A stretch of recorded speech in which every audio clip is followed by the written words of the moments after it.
안녕하세요. 오늘 우리가 함께 파고 들어볼 질문은 바로 이겁니다. 교회는 과연 잘 짜인 하나의 기관일까요? 아니면 살아 숨쉬는 가족일까요?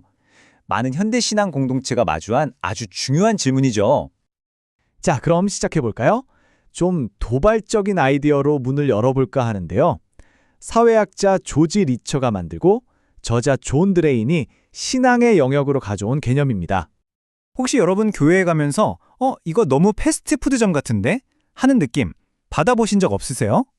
뭔가 딱딱 짜여 있고 효율적이긴 한데 정작 중요한 사람은 좀 빠진 것 같은 그런 느낌 말이죠. 바로 이 질문이 오늘 이야기의 핵심입니다. 이 맥도날드화라는 게 뭐 그냥 햄버거 얘기가 아니에요. 우리 사회 전체가 점점 더 패스트푸드점처럼 변해간다는 건데 효율성, 모든 걸 숫자로 따지는 계산 가능성, 어딜 가나 똑같은 예측 가능성, 그리고 통제. 바로 이 네 가지 특징이 핵심이죠. 존 드레인이라는 저자는 바로 이 현상이 현대 교회에 깊숙이 파고들어서 어쩌면 가장 중요한 영성을 갉아먹고 있는 건 아닐까 하고 문제를 제기하는 겁니다. 그러니까 이런 원칙들이 교회에 적용되면 어떻게 될까요? 사람이 중심이 아니라 프로그램이 먼저가 되고요. 눈에 보이는 성장, 그러니까 몇 명 모였나가 제일 중요한 목표가 되어버리죠. 예배는 언제나 똑같이 예측 가능하게 흘러가고 마치 우리가 신앙을 소비하는 고객이 된 것 같은 느낌을 받게 되는 거예요. 종교 서비스를 효율적으로 제공하는 데만 집중하게 되는 거죠. 물론 이게 다 많은 사람들을 잘 이끌어보려는 좋은 의도에서 시작됐을 수도 있지만 결국엔 본질을 잃어버릴 수 있다는 날카로운 지적입니다. 바로 이런 답답함, 이런 제도화에 대한 불만 때문에 많은 사람들이 이건 아닌데 하면서 새로운 길을 찾기 시작했어요. 그리고 그 여정의 끝에서 마주한 게 바로 가장 오래된 세교회라는 모델입니다. 이렇게 거대하고 차가운 기관 같은 느낌에 대한 대안으로 최용기 목사님이 이야기하는 가정교회 같은 모델이 등장한 거죠. 핵심은 간단해요. 교회의 본질은 건물이 아니라 관계다. 조직이 아니라 가족이다. 라는 생각으로 돌아가자는 겁니다. 자, 그럼 뭐가 다를까요? 표를 보시면 딱 보이죠? 왼쪽에 기관적 교회는 프로그램이나 행사에 집중해요. 반면에 가정교회는 관계 그리고 삶을 나누는 데 집중하죠. 또 중요한 건 사역이 목회자 한 사람에게 집중되는 게 아니라 모든 성도가 각자의 자리에서 사역자가 되는 거예요. 큰 건물 대신 평범한 가정집에 모이고 효율성보다는 서로의 진솔한 모습을 나누는 진정성을 더 중요하게 생각하는 거죠. 거대한 중앙 조직에서 작고 살아있는 공동체들의 연결망으로 패러다임이 완전히 바뀌는 겁니다.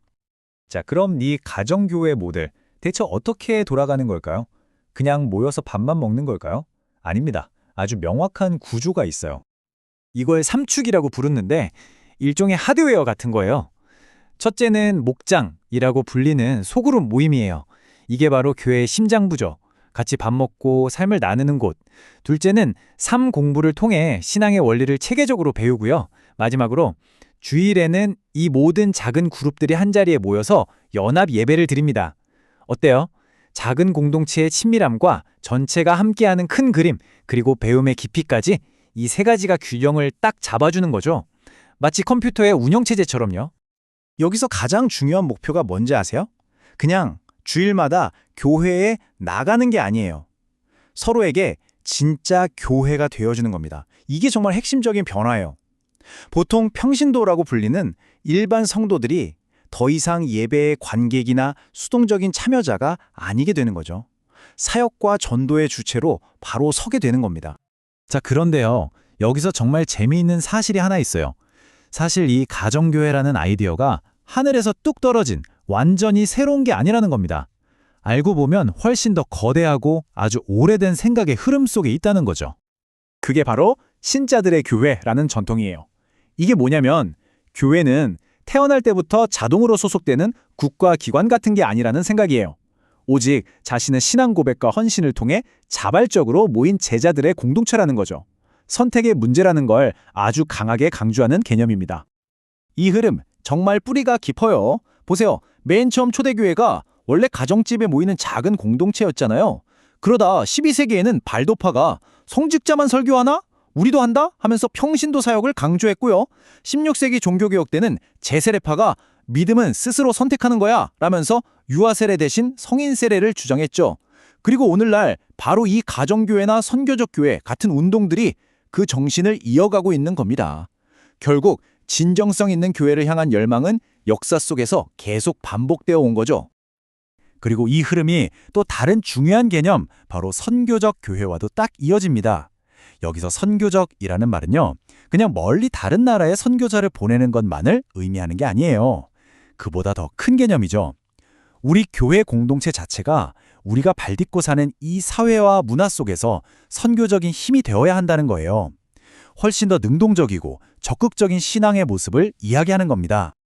자, 이렇게 맥도날드화부터 가정교회, 신자들의 교회, 선교적 교회까지 여러 이야기를 살펴봤는데요. 이 모든 논의는 결국 우리를 맨 처음 던졌던 그 근본적인 질문으로 다시 이끌고 옵니다. 가장 오래된 새 교회에 나오는 이 문장이 모든 걸 말해주는 것 같아요. 가정교회 운동의 본질은 신약교회의 본질을 회복하자는 운동이다. 왜냐하면 교회는 조직이나 단체가 아닌 그리스도의 몸, 즉 살아있는 유기체이기 때문이다. 바로 이겁니다. 여러분, 교회는 우리가 주말에 한번 가는 장소인가요? 아니면 우리의 삶 자체가 되는 존재 방식인가요? 이 질문 앞에 서게 되는 거죠. 네, 오늘 우리는 교회가 점점 기관처럼 변해가는 현상과 그 대안으로 떠오른 가족 같은 모델을 함께 살펴봤습니다. 결국 이 모든 이야기는 하나의 질문으로 모아집니다. 과연 교회의 미래는 더 크고 웅장한 건물 안에 있을까요? 아니면 우리들의 평범하고 작은 거실 안에 있을까요?